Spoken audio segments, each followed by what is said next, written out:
तो आज हम अम्ल, क्षार और सूचक यानी एसिड्स, बेसिस और इंडिकेटर्स पर थोड़ी गहराई से बात करते हैं। हमारे पास जो जानकारी है वो एनसीईआरटी विज्ञान की किताबों से है और आज का मिशन ये समझना है कि कैसे मतलब हमारी रसोई की हल्दी या बगीचे के फूल एक पूरी की पूरी अदृश्य रासायनिक दुनिया को हमारे सामने लाकर रख सकते हैं। बिल्कुल। और ये टॉपिक इसीलिए इतना मजेदार है क्योंकि ये सिर्फ लैब के टेस्ट ट्यूब्स तक ही सीमित नहीं है। हाँ, ये हमारी रोजमर्रा की जिंदगी का विज्ञान है। असल में सवाल तो ये है कि आप किसी ऐसी चीज को देख कैसे सकते हैं जो अदृश्य है, जैसे किसी घोल का खट्टापन या कड़वापन। सही। यहीं पर सूचक मतलब इंडिकेटर्स काम आते हैं। वो हमें रंगों के जरिए पूरी कहानी बताते हैं। तो चलिए फिर प्रकृति के अपने जासूसों से ही शुरू करते हैं, प्राकृतिक सूचकों से। स्कूल में तो हम सब ने लिटमस पेपर के बारे में पढ़ा ही है। हाँ, वो तो क्लासिक है। एसिड में नीला लिटमस लाल हो जाता है और बेस में लाल वाला नीला। लेकिन असली जादू तो मुझे लगता है हमारी रसोई में है। इन सोर्सेज में हल्दी का जिक्र है। हाँ। जब सब्जी का वो पीला दाग कपड़े पर लगता है और उस पर हम साबुन रगड़ते हैं तो वो लाल भूरा हो जाता है।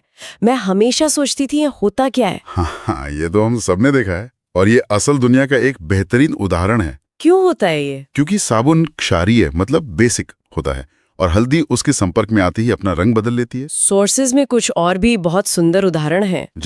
जैसे लाल पत्ता गोभी का रस, वो एसिड के साथ गहरा लाल और बेस के साथ हरा या नीला हो जाता है।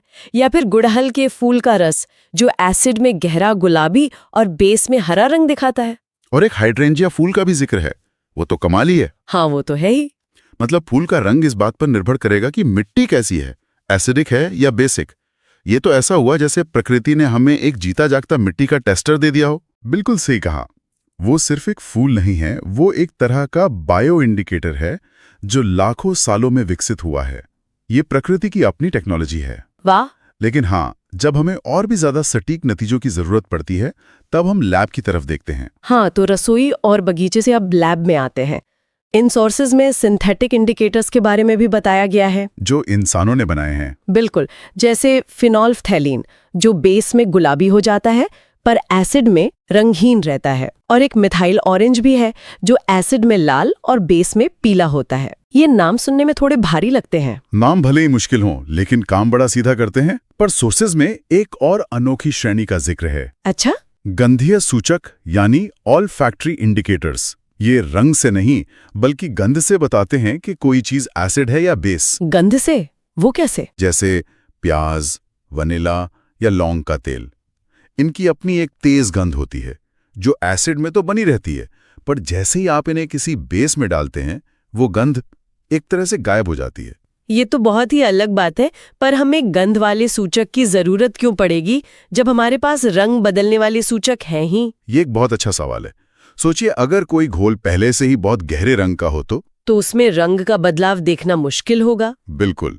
या फिर उन लोगों के लिए जिन्हें देखने में परेशानी होती है, उनके लिए गंध पर आधारित ये सूचक बहुत मददगार हो सकते हैं। अच्छा, मतलब ये विज्ञान को और ज्यादा एक्सेसिबल बनाने का एक तरीका है। हाँ, एक तरह से। तो ठीक है, हमने एसिड और बेस की पहचान कर ली, पर जब ये दोनों मिलते हैं तब क्या होता है?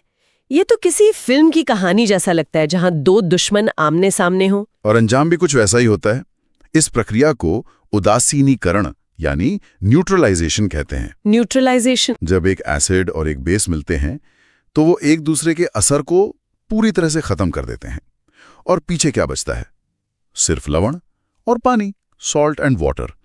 ये संतुलन का एक बहुत ही मौलिक नियम है। तो इसका मतलब ये सिर्फ एक केमिकल रिएक्शन नहीं है, इसका असल जीवन में भी इस्तेमाल होता होगा। हर रोज जब पेट में ज्यादा एसिडिटी होती है तो हम जो एंटासिड लेते हैं वो एक बेस ही तो होता है। हाँ। जो पेट के एसिड को न्यूट्रलाइज करता है। इसी तरह किसान अपने खेतों की अम्लीय मिट्टी को ठीक करने के लिए उसमें चूना, जो एक बेस है, मिलाते हैं। तो आज की इस बातचीत से ये तो साफ है कि रसायन विज्ञान सिर्फ लैब कोट और बीकर तक ही सीमित नहीं है। ये हमारे खाने में है, हमारे कपड़ों के दाग में है, और यहाँ तक कि हमारी सूंघने की शक्ति में भी है। बिल्कुल। ये सूचक असल में एक तरह के अनुवादक हैं जो हमें रसायनों की खामोश भाषा को समझाते हैं। आपने बहुत अच्छी बात कही, और ये हमें सोचने के लिए एक दिलचस्प सवाल भी देता है। क्या? कि अगर हल्दी और पत्ता गोभी जैसे साधारण से दिखने वाले पदार्थ इतने शक्तिशाली वैज्ञानिक उपकरण हो सकते हैं, तो हमारी दुनिया में और कौन-कौन से ऐसे छिपे हुए रहस्य हैं जो बस खोजे जाने का इंतजार करते हैं?